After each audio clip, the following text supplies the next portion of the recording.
The recipient of this year's Dicus Award is Dr. Amy Snyder.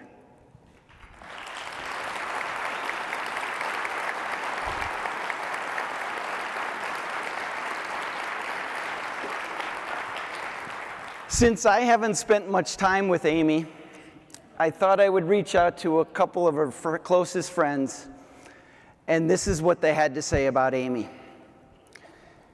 Stacy Alberts replied, "Amy who?"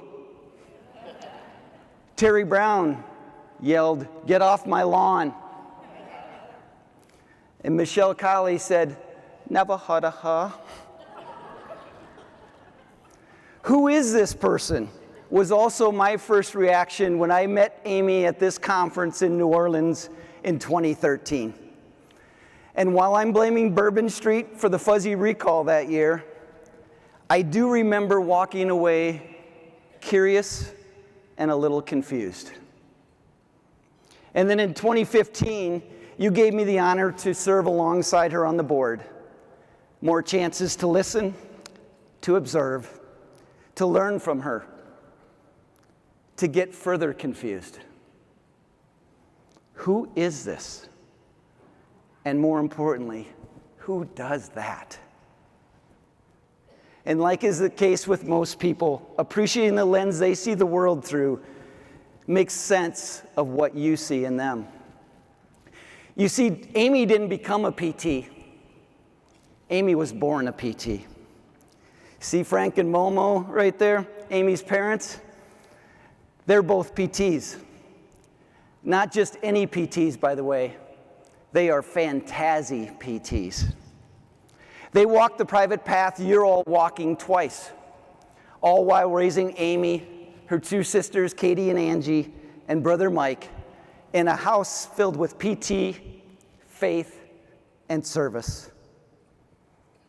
Oh yes, and a lot of fantasy, chaos, and fun. This is why the business of PT comes so easy for Amy, and more importantly, why PTs in business mean so much to her.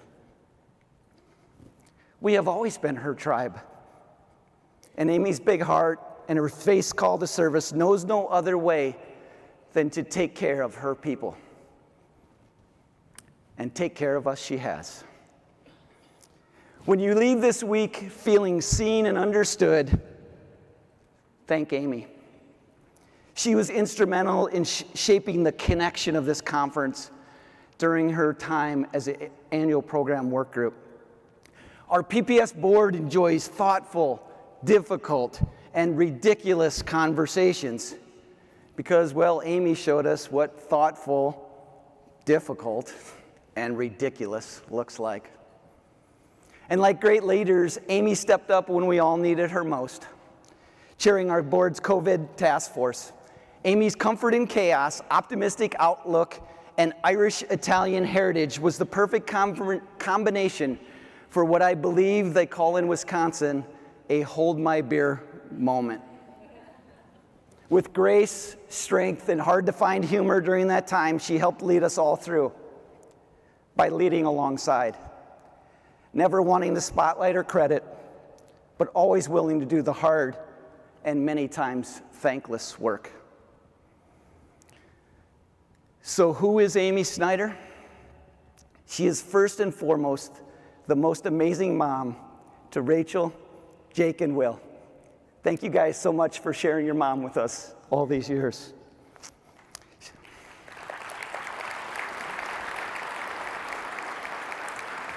She is a strong and compassionate and inspiring leader, a loving and thoughtful daughter and sister, a ridiculous, thoughtful, sparkly shoes-wearing friend, and she is our 2025 Dicus Award winner. Amy, please join me on stage.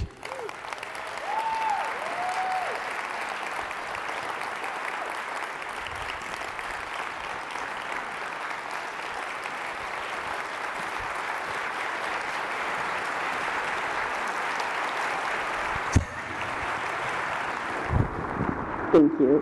You're welcome.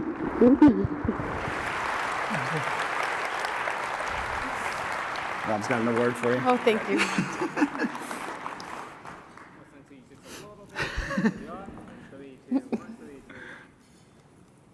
Thank you. Take that back from me. Thank you. Wow. Good morning, everyone. Thank you so much. This is amazing. I don't know what to say. It's kind of amazing and overwhelming, too much. Things that also would describe me sometimes. So it's so great to be here with all of you. And thank you, Mike, for your kind and generous introduction. But I told you not to make me cry, so that wasn't okay. That wasn't cool. Like Mike said, I grew up in Milwaukee, Wisconsin. And like so many families in Wisconsin, our basement was dedicated to being a sports bar for the Green Bay Packers. So when you came down the stairs and you turned left, there was the big poster. Our legendary coach, Vince Lombardi, once said, "God, family, and the Green Bay Packers." Well, in our house, as you just heard, it should have said, "God, family, physical therapy, and the Green Bay Packers." I'm so grateful for how I grew up. My mom started her practice in a nursing home, dad in outpatient orthopedics. So I literally grew up, guys, swinging on gate bars and rolling on Swiss balls. Our clinics were like a second home to me. They were like another playground to me. Their patients would stop us when we would see them out in public. Sometimes there would be messages on our old-fashioned answering machine for Dr. Fantazi. It was just part of what my life was. Through the years, their partnerships changed, networks grew and changed. I saw so many versions of what it meant to be a physical therapist in business.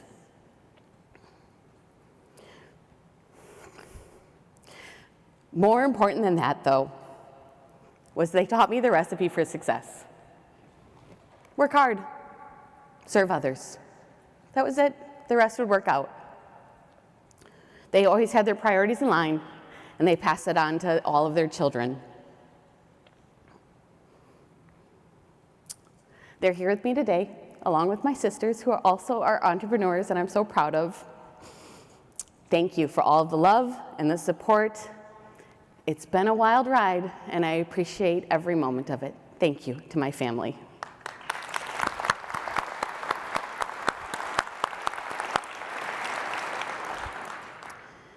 Private practice wasn't just what my family did. It shaped our culture. It was how we lived, as so many of you who grew up in small business know and understand. So, after graduating from the University of Florida, go Gators, I was ready to become the best PT in the entire world. I was full of gusto, spirit, passion, and excitement, and I had the honor and privilege of returning home to my family's clinics to grow as a clinician. I was shielded from what we now talk about in burnout culture. I never had to work in a PT mill. That was such a foreign idea to me. Words like autonomous practice, patient-centered care, practice at the top of your license, it was all I ever knew. This was such a gift. It allowed me to become the best version of a clinical PT that I could become. It also created a conviction in me to pass this on to the next. I am reminded every day that we stand on the shoulders of giants. The generation prior to us fought to shape our profession, making it possible for us to do what we do and how we do it. As the landscape of healthcare changes, we must adapt and move with it. However, let us not forget what got us here. Let us not forget our responsibility to give the gift of excellent patient care to both the therapists that are following and the patients that will come. It is our responsibility. As I speak to the next generation, I want to recognize my children. I already mentioned Rachel, Jake, and Will Snyder. Similar to me, you grew up in our clinics. You watched your mom and dad and grandma and grandpa demonstrate hard work and service to others. And you didn't get out of it. You were there with us. Sometimes a school snow day meant donuts and board games in the gym, because the clinic wasn't closed, just because school was closed. You are familiar faces for whenever we needed a helping hand, you would be there to help with the project or participate in the parties.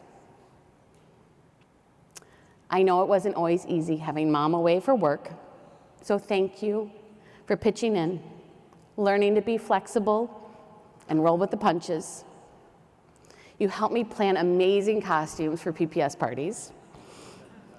You survived me FaceTiming a Mother's Day class party and several last-minute flights where I would race to your sidelines to cheer you on the basketball court, the volleyball court, or the football field. They taught me how to text, DM, and Snapchat, even though I am very cringy and I have a very big love for cheesy self-help quotes. They tolerate it, they smile, they put up with me. More than putting up with me, thank you for raising me into the woman that I am.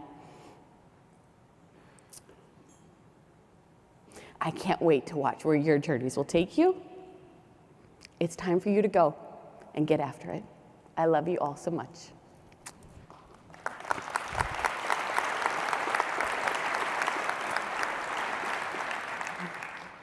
15 years ago, life at home and work was full, messy, and beautiful. Someone tapped me on the shoulder and said, hey, we could really use your help over here. That's when I said yes. And I honestly didn't know what I was saying yes to. It wasn't because it was easy. It wasn't because the path was clear. It wasn't because there was extra time. It was because I felt called. From my home state of Wisconsin to serving here at PPS, it has been a fantastic ride. Most of that is because of you, the volunteers that I have served alongside. People in every aspect always do make the difference, and that's never been more clear than my time working here with all of you. Many of you have become my dear friends. Whether we're paddleboarding or skiing, going to a concert, sitting next to a lake, celebrating with cake or cocktails. Or maybe we just catch up at conference every year. You have been my crutches when I couldn't walk. More important than that, you showed me that I could run, and maybe I could even fly. Thank you for seeing in me potential and realizing that life is full of infinite possibilities. You have always been there for me, in light and dark, and I can never thank you enough. Volunteering and association work went next level during COVID-19. It was my privilege and honor to work along 25 of the most amazing PPS colleagues who said a collective yes in a time of uncertainty at home and at work for all of us. It was one of the greatest acts of servant leadership I had ever witnessed. Over the weeks and months that followed, a fellowship formed among us. While the output of work was tremendous, what I will remember most is that I got to watch people at their best, giving selflessly to others. If you were a member at that time, I hope we helped you breathe a little easier. If the committee members are here in the room, could you please stand and be recognized?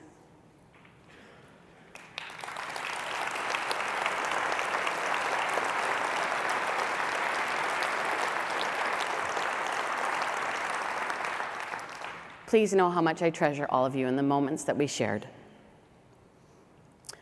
As my role grew at home, work, volunteering, responsibilities, decisions, pressure grows, it gets to be a heavy weight.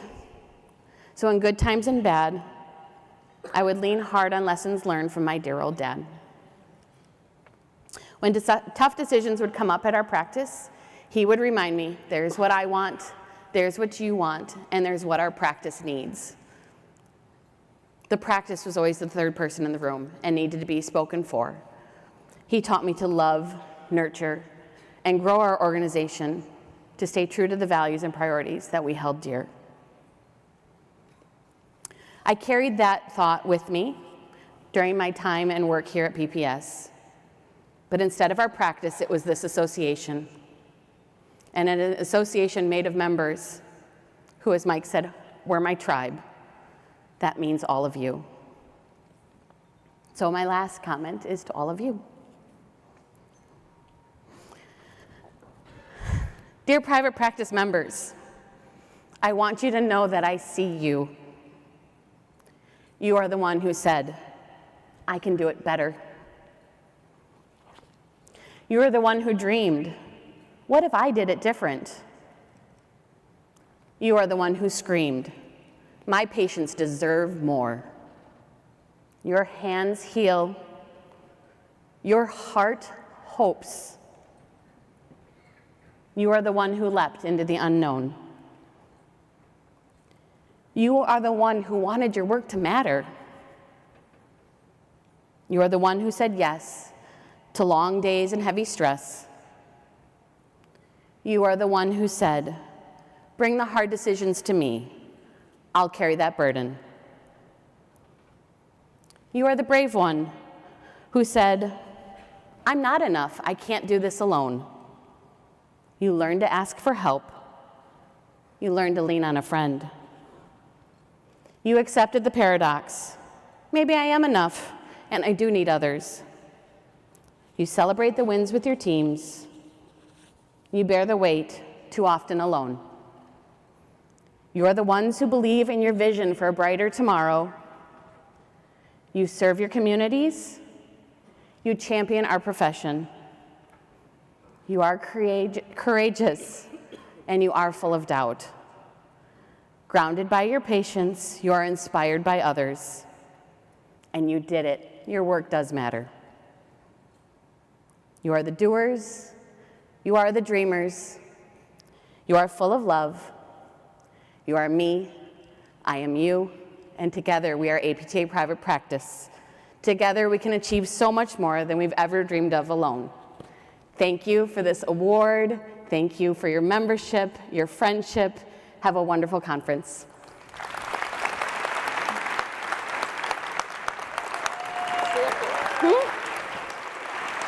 What do I have to do? Do I have to stand here?